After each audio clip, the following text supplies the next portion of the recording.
एक खूबसूरत और पुरसुकून गांव के कोने में अली अपनी एक छोटी सी झोपड़ी में रहता था। अली का दिल बहुत साफ और रहम दिल था, और इसकी कल कायनात उसकी एक पालतू गाय थी। हर सुबह जब आसमान पर सफीदा सहर नमूदार होता, तो अली की आंख खुल जाती। वो सबसे पहले अपनी गाय के पास जाता, उसे प्यार से पिचकारता और उसके सामने ताजा चारा डालता। जब गाय आराम से चारा खा लेती, तो अली बड़ी मोहब्बत से उसका दूध निकालता।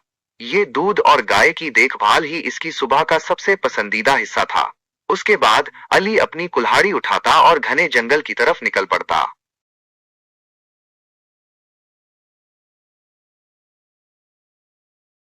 जंगल का सफर लंबा था और काम बहुत सख्त। वो दिन भर कड़ी धूप में मेहनत करता, सूखी लकड़ियां चुनता और उन्हें कुल्हाड़ी से काटता।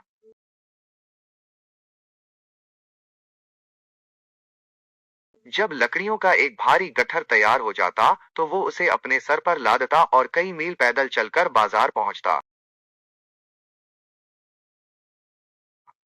वहां वो उन लकड़ियों को सस्ते दामों बेचता, ताकि दो वक्त की रोटी का इंतजाम हो सके। बाजार से फारिग होकर अली थका हारा अपनी झोंपड़ी में वापस आता।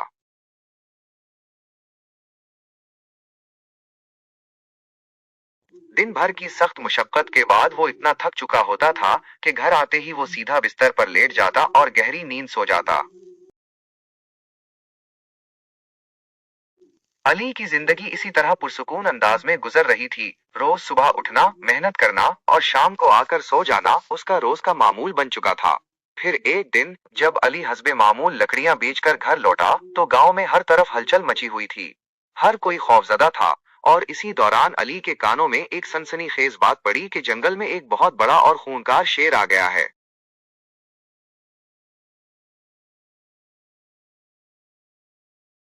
गवर्नमेंट के कुछ लोग भी हथियार और जाल लेकर वहां पहुंच चुके थे, ताकि इस शेर को पकड़ सके।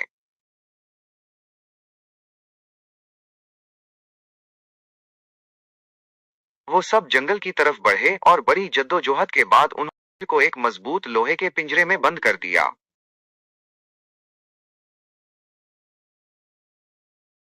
दिन का वक्त था। हर तरफ लोगों का हुजूम था। अली ने देखा कि शेर पिंजरे में कैद है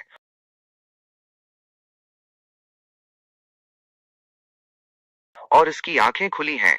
वो बिल्कुल जाग रहा था, और अपनी आजादी छिन जाने पर उसकी आंखों में एक अजीब सी बेबसी और लाचारी थी। अली को इस मासूम और बेजबान जानवर की हालत देखकर बहुत तरस आया। उसका रहम दिल तड़प उठा। वो बगैर डरे हिम्मत करके पिंजरे के बिल्कुल करीब चला गया और उसने पिंजरे का दरवाजा खोलकर शेर को आजाद कर दिया।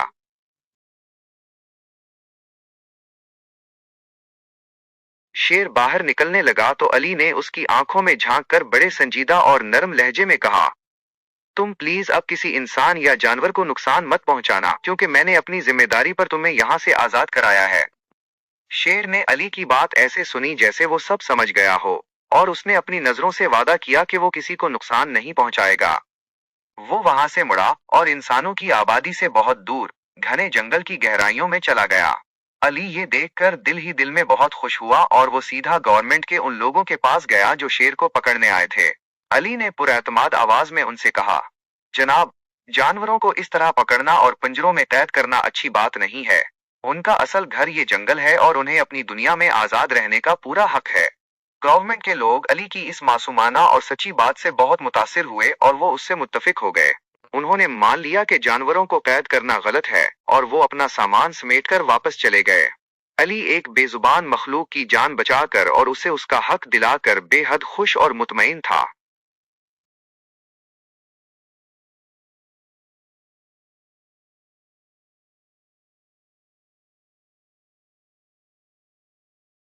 खूबसूरत चढ़ैल। एक दफा का जिक्र है कि एक खूबसूरत गांव के पास में एक काला और घुना जंगल था। उस जंगल के बीचों बीच रहती थी एक चढ़ैल। वो चढ़ैल हर एक उस लड़की को मारती जो बहुत खूबसूरत होती, और रात के वक्त उसके घर के साइड से गुजरती थी। धीरे धीरे ये बात गांव में फैलने लगी। गांव के सब लोग बहुत ज्यादा परेशान थे और ये सोच रहे थे कि कहां जा रही है खूबसूरत लड़कियां, क्योंकि गांव की सारी जवान लड़कियां और खूबसूरत लड़कियां गायब हो रही थी। धीरे धीरे ये बात गांव के सरपंच तक पहुंच गई और गांव के सरपंच ने जब पता लगाया तो जो लड़की जंगल की तरफ जाती वो गायब हो जाती थी। सरपंच के आदमियों ने बताया कि एक चढ़ील सबको गायब करवा रही है। उसी समस्या की वजह से गांव के सरपंच ने एक आमिल को बुलाया। आमिल ने बताया कि कोई चढ़ील इस लड़कियों को गायब करवा रही है हो। तो उसके बाद आमिल और सब गांव वाले जंगल की तरफ गए। जब आमिल और सब गांव वाले जंगल पहुंचे तो उनको पता लगा कि यहां तो किसी चढ़ेल का बहुत बड़ा साया है। चढ़ेल की साये की वजह से आमिल ने सब गांव वालों से कहा कि मैं यहीं पर बैठ जाता हूं और चढ़ेल को अपने बस में करने की कोशिश करता हूं और तुम सब अपनी जगहों पे कायम रहो, लेकिन डरना मत। उसके बाद आमिल ने अपनी जो तकबीरें थी वो शुरू कर दी और चढ़ेल खींचती हुई आमिल के पास वो आमिल के कदमों में गिर गई और रोने लगी, क्योंकि वो से जकड़ चुकी थी, आमिल के बस में हो चुकी थी। आमिल ने उस चढ़ील को बताया कि जब तुम खूबसूरत लड़कियों को मार देती हो तो उसके बेचारे वालिदैन घर पर अकेले रह जाते हैं और वो बहुत ज्यादा रोते हैं। वो तुम्हें बद्दुआएं देते हैं। तुम क्यों लोगों की बद्दुआएं बटोर रही हो? आमिल की ये बात सुनकर चढ़ील बहुत ज्यादा रोने लगती है और कहती है कि जब मैं एक इंसान थी और जब मैं खूबसूरत थी और जब मेरे साथ बड़ा सलूक किया जाता था तो क्या कोई मेरे बारे में पूछता था? नहीं ना। तो मुझे लगा कि खूबसूरती ही सबसे बड़ी मुश्किल सब है, और जब ये मुश्किल मेरे लिए थी तो किसी और खूबसूरत लड़की के लिए क्यों नहीं? मेरे तो वालिदीन भी नहीं थे और लोग मेरे साथ बुरा सलूक करते थे, उसका क्या? चढ़ेल ने बताया कि किस तरह से उसको उसकी सहेली ने मार दिया था।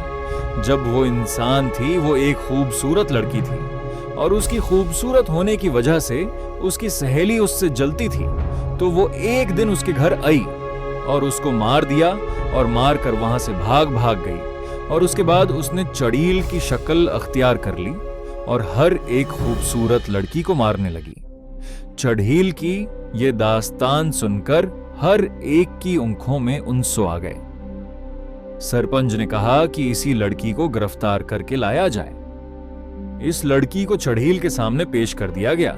अपनी सहेली को चढ़ील के रूप में देखकर वो लड़की बहुत ज्यादा सहम गई और चढ़ील के पांव में गिर कर उससे मुआफिया मांगने लगी। उसको अपनी सारी गलती याद आ रही थी कि किस तरह से उसकी जुलन की वजह से अपनी बहुत प्यारी सहेली को खो दिया था। वो उसको बहुत ज्यादा याद करती थी और उसकी याद में बहुत ज्यादा रविया करती थी। वो चढ़ेल के पांव में गिर कर उससे मुआफिया मांगने लगी और कहने लगी कि मैं बहुत ज्यादा पछता रही हूं, पर मैं अब क्या कर सकती हूं, मैं बहुत ज्यादा खुफा हूं। तुम्हारे पीछे वो इतनी ज्यादा खुफा थी कि चढ़ील को इस पर तरस आ गया और उसने उसकी मुआफी कबूल कर ली और कहा कि तुम मेरी दोस्त हो, सिर्फ इसलिए मैं तुम्हें मुआफ कर रही हूं। और चढ़ील को मुफ्ती मिल गई और वो वहां से चली गई। उसके बाद गांव में कोई भी गायब नहीं हुआ और सब खुशी खुशी रहने लगे।